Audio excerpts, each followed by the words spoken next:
Est-ce que tu as pu confondre ce que tu penses être la loyauté et l'attachement excessif? Je vais y revenir dans un instant et ce matin je te partage une chose, connecté totalement à mon intuition, connecté à, comment dire, à la légèreté des odeurs, de l'humidité, de toutes les fragrances que je peux ressentir, au son de ce qu'il y a autour de moi, au contact des pieds sur le sol. Euh, je découvre des endroits que je ne connais pas, que je ne connaissais pas encore. Donc je suis en train de découvrir. Et c'est quelque chose qui est complètement important, un papillon, car dans ces cheminements, seuls, c'est aussi un moyen réellement de revenir à l'intérieur de soi, revenir dans ses besoins qui peuvent être bien sûr être partagés, ce qui va d'ailleurs être fait dans la deuxième partie de la journée. Et je crois que c'est quelque chose d'important de revenir à qu'est-ce qui est essentiel pour notre corps, pour notre bien-être, au-delà justement de ce que j'ai dit il y a quelques instants sur les loyautés dans certaines relations, l'attachement. Et pour information, c'est vrai qu'actuellement je suis en train de plonger dans les recherches scientifiques sur tout ce qui concerne les différents types d'attachements, sécures, désorganisés, etc., de continuer à approfondir ce que l'on appelle les loyautés, ou ce que je pourrais appeler l'impuissance apprise. C'est tellement important de conscientiser certaines choses quand on a conscience que nous pouvons à titre personnel générer des fonctionnements.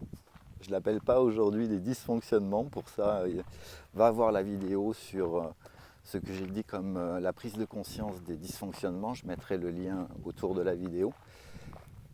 Et alors je ne sais pas vraiment ce que ça donne avec ce téléphone, mais le paysage, comme d'habitude, moi je me ressource vraiment.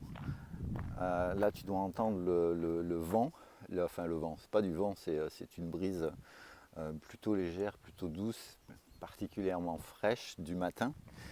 Et revenir vraiment à ce qui est important pour nous, ça veut dire quoi aussi? Ça veut dire que peut-être qu'à un moment donné, c'est définir, toujours connecté aux loyautés, à la loyauté telle que je la ressentais, que je pouvais me la décrire, m'en faire une représentation, et les différents types d'attachements qui vont parfois en fait nous déconnecter réellement de ce qui est important pour nous. Donc voilà, partage en commentaire ce que tu peux penser justement sur la loyauté que tu peux ou que tu as eu dans une relation. Quel apprentissage a pu être le tien par rapport à ça? Alors là, je ne sais absolument pas où je vais. Enfin si, je sais où je vais, mais je ne sais pas par où je vais passer. Et voilà, qu'est-ce que tu as appris toi par rapport à ça?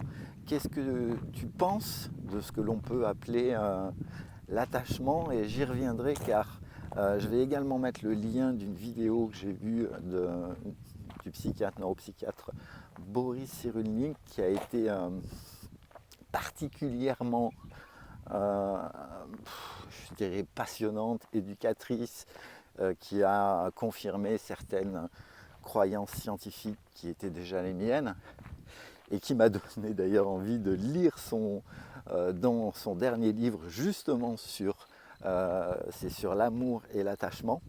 Donc voilà, des commentaires, des questions, j'y répondrai par écrit ou en vidéo avec grand plaisir. À très bientôt.